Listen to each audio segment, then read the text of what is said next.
Pemirsa masih di IDX Consensus Closing dan sebelum kita lanjutkan perbincangan, kita akan coba lihat terlebih dahulu 4 saham pilihan yang direkomendasikan dan lagi-lagi keputusan investasi tetap ada di tangan pemirsa IDX Channel. Namun Anda saksikan grafis di layar televisi Anda pemirsa, ada 4 saham pilihan. Pertama Bull, buy on weakness, supportnya di 384440. Updatean terakhir di penutupan sesi kedua hari ini, Bull melesat cukup kencang, menguat di atas 12%. Kemudian ada ESA, buy on weakness, supportnya di 590, resisten hingga ke 670. DSNG juga buy on weakness 1240, resisten hingga ke 1450. Dan ESIP buy on weakness di 133, resisten hingga ke 153. Saham pilihan dan lagi-lagi keputusan investasi tetap ada di tangan pemirsa IDX Channel. Pak Revo, kita lanjutkan kembali Pak. Saham pilihan yang pertama ada Bull, buy on weakness. Update teknikal di penutupan sesi kedua hari ini melesat signifikan setelah sempat tertekan ke 374, ditutup di 438, sekaligus intraday tertinggi hari ini. Silakan Pak. Ya, jadi tadi pas kita bikin memang di sekitar 410, ya 414, 418, tapi sekarang 438. Jadi memang ini ada signifikan sekali kenaikannya sekitar mungkin around 12%, dan saat ini memang secara volume juga positif banget. Kemudian dia ada bearish, maksud saya ada bullish engulfing, ini bahkan menuju bullish Marubozu candle. Ditambah volumenya juga volume spike ya. Dan memang kalau kita perhatikan potensi untuk terjadi earnings yang cukup tinggi di kuartal 2 itu menjadi salah satu alasan kenapa mungkin akhirnya saham Bull ini juga diapresiasi oleh pasar. Itu yang pertama. Yang kedua, kalau kita lihat tadi saya sampaikan di awal soal harga oil ya. Jadi ketika harga oil naik juga karena dia salah satunya adalah dia sewa kapal, dan juga kalau kita perhatikan kapal yang atau tanker yang disewakan ini juga bisa ngebawa oil juga ya. Jadi memang itu yang akhirnya membuat dia cukup positif lah untuk Bull ini. By technical ini so far consistently bergerak di atas moving average 21. Tadi ya volumenya juga volume spike. So far stokastik juga cukup oke, dan saat ini potensial untuk dia kembali lagi mengalami kenaikan ya, mungkin around sekitar 458. Ini ada rejection kurang lebih di area 458 460, itu bisa kita perhatikan. Tapi memang harus hati-hati kalau kita mengejar emiten yang sudah lagi rally-nya kencang gini ya, karena secara risk juga akan cukup tinggi juga.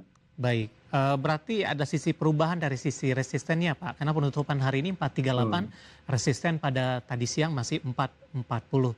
Baik, dari Bull kita beralih ke ESA Pak, saham pilihan yang kedua. Kita akan coba update juga posisi penutupan di sesi kedua hari ini. Berbalik melemah sepertinya, 640, intraday hari ini sempat ke 670. Buy on weakness di level berapa Pak? Dan pertimbangan juga dari sisi aspek lain untuk ESA masuk ke dalam salah satu saham pilihan? Ya, salah satunya adalah kita lihat dia sudah mungkin 1 sampai 1,5 minggu terakhir ini dia consistently moving above dari moving average 21, itu yang pertama. Yang kedua, secara volume dia juga relatively dia sudah mengalami kenaikan, jadi volumenya udah mulai ada nih di dalam kayak gitu. Kemudian berikutnya kita lihat untuk buy on weakness, memang kita karena ya kita harus tunggu dia secondary terlebih dahulu. Jadi setelah primary movement, kemudian secondary reaction kita tunggu di around 620, 625 ya, sekitar area tersebut. Ya untuk stop loss mungkin around kita plotting mungkin below 2 tick di bawah dari moving average-nya, mungkin around 590. Atasnya mungkin sekitar 670, 680 itu bisa kita consider untuk TP atau resistance levelnya.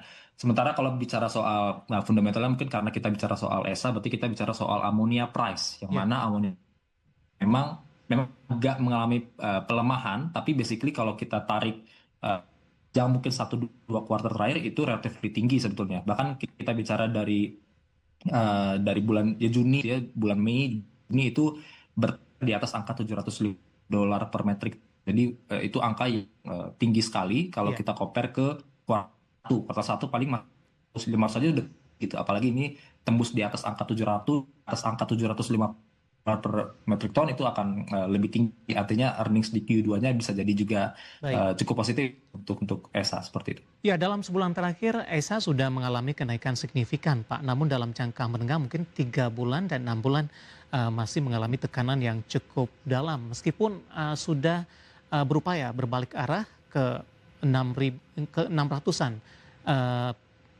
Pak Revo, apa analisis Anda terkait dengan upaya dari ESA untuk mencoba menjauhi level intraday terendahnya, paling tidak dalam beberapa bulan terakhir?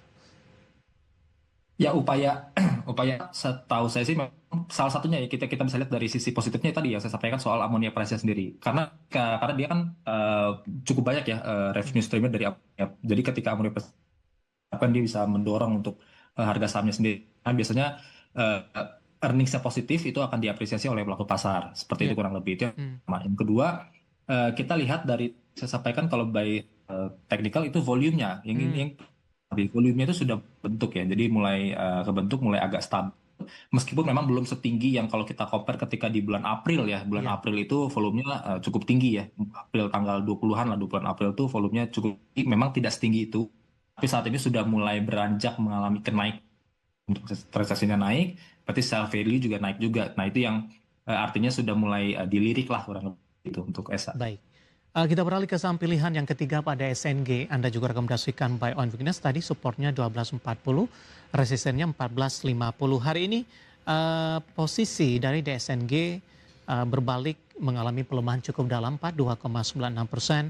Intraday tadi sempat ke 13.65. Di sesi sebelumnya posisi DSNG juga sudah mengalami kenaikan tinggi. Apakah profit taking juga yang membayangi pelemahan yang cukup dalam DSNG di penutupan sesi kedua hari ini? Kalau untuk CNG ini kan CPO ya, jadi CPO itu ada YLC, Pak Ali, Mhm. DSNG dan lain sebagainya. Nah, kalau kita lihat DSNG ini salah satu emiten yang cukup positif dari sisi teknikalnya. Jadi dia agak kayak rounding bottom ya, jadi cukup kayak rounding bottom. Dan dia memang mungkin dalam 1,5 minggu terakhir ini dia moving above dari moving average 21. Itu yang pertama. Yang kedua, yang kemarin itu memang ada kenaikan yang cukup tinggi persen, terlepas memang hari ini turunnya juga ya lumayan ya. Turunnya mungkin sekitar persen, 3% kira-kira. Tapi kita lihat selama dia, as long as dia masih bergerak di atas area mungkin 1260, 1270 maksud saya, itu berarti dia masih rounding batanya masih lah masih positif gitu. Itu yang pertama. Yang kedua kita bicara soal karena dia CPO, maka kita harus lihat dari sisi CPO sendiri. Kemudian kalau kita perhatikan harga CPO sendiri itu cenderung so far cukup positif lah kayak gitu. Belakangan ini karena memang kita lihat di awal Juli ya yang soal B50 itu kemudian karena kebutuhan akan domestik cukup tinggi, berarti supply di globalnya juga mungkin akan agak sedikit berkurang, kurang lebih kayak Ya, gitu. That's why, untuk harga CPO juga mengalami kenaikan. Harapkan memang emiten-emiten yang bergerak di dalam industri juga bisa mengalami salah satunya. baik. Penutupan hari ini di 13.10, melemah di 2,96%. Dengan koreksi hari ini, Pak, dengan mengalami kenaikan yang cukup signifikan dalam sepekan terakhir, supportnya masih terjaga tidak, Pak?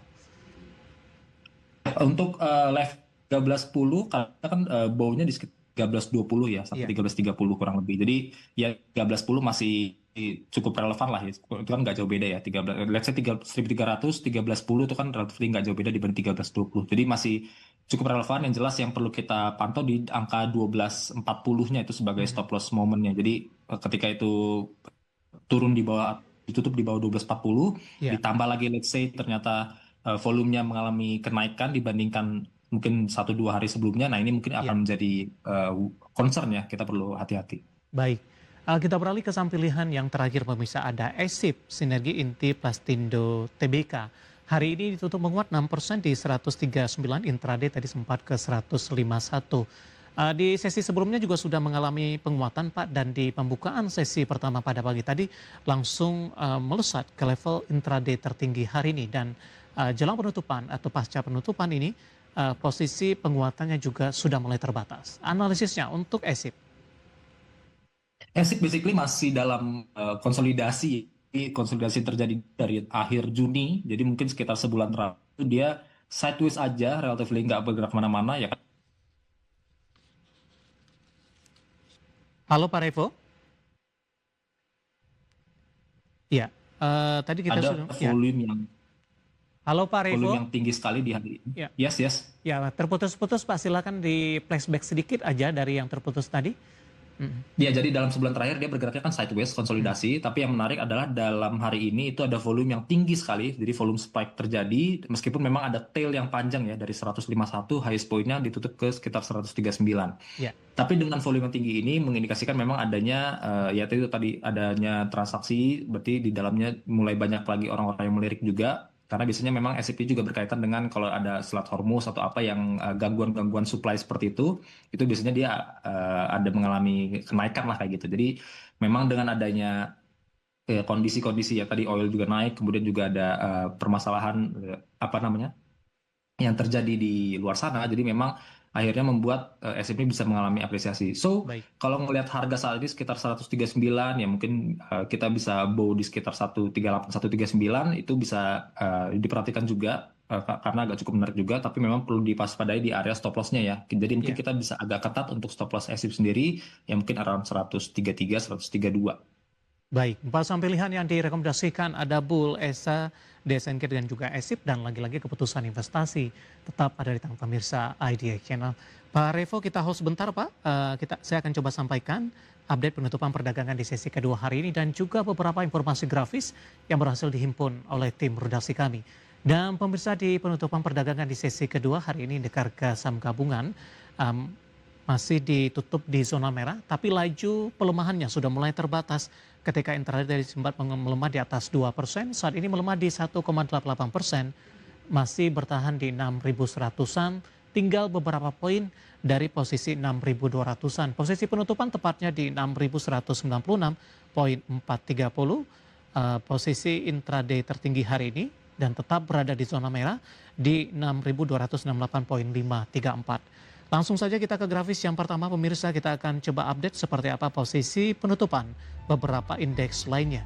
Seperti MNC 36 melemah di 1,94%, Jakarta Islamic Index melemah di 2,71% dan LQ45 tertekan di 1,97%. Rotasi pergerakan sektoral pemirsa, konsumsi non primer paling dalam melemah di 3,04%, barang baku juga tertekan di 3,02%, energi 2,82% minus, transportasi dan logistik juga melemah di 2,70%. Tampaknya semua sektor mengalami koreksi cukup dalam pemirsa. Kemudian saham-saham yang masuk ke dalam deretan top gainers di tengah koreksi dalam indeks harga saham gabungan ada Bull masuk ke dalam saham pilihan tadi sudah kita ulas. MDIA di 127, ESIP juga masuk ke dalam saham pilihan di 139 penutupan dan PACK di 234. Grafis yang terakhir saham-saham yang hari ini menjadi pemberat pemirsa ada BMRI melemah di 5% hari ini menjadi pemberat utama, transaksi di 1,7 triliun rupiah menjadi sasaran net sell asing di sesi pertama pada siang tadi. TPIA juga melemah di 2.100 masuk ke dalam net sell asing juga, Bumi di 171 dan Dewa masih dalam grup yang sama, grup Bakri tertekan di Rp442 per sahamnya. Updatean penutupan perdagangan sesi kedua ini dan semoga bisa menjadi referensi untuk Anda dalam menghadapi perdagangan di minggu depan.